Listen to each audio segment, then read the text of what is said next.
In today's video, I'm going to show you how to use a virtual background in Microsoft Teams.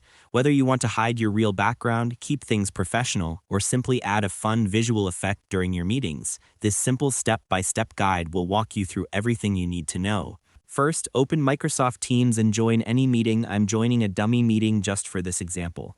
Once you're inside the meeting, you'll see a set of controls along the toolbar.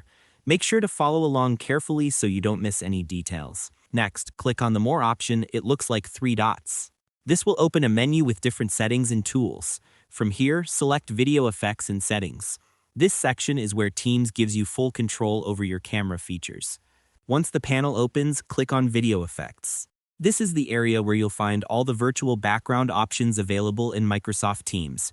You can choose from built-in professional backgrounds, simple blurred effects, or even fun and creative images depending on what you prefer. To make the process smoother, here are a few quick tips. Make sure your lighting is clear and your camera is positioned properly before selecting a background.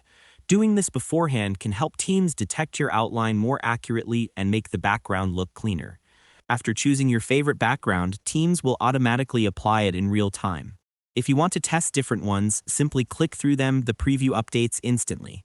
If your device supports it, you can also upload your own custom background for a more personalized touch. Once you've selected the perfect background, just close the settings panel and continue your meeting as normal. Your virtual background will stay active until you change or turn it off. It's also a good idea to quickly ask someone in the meeting if everything looks clear. Sometimes a small lighting adjustment can make a big difference, and that's all there is to it. By following these simple steps, you'll be able to use a virtual background in Microsoft Teams easily and confidently. Thanks for watching, and I hope you found this tutorial helpful. If this helped you out, feel free to share it with others who might be facing the same issue. Why not make someone's day easier?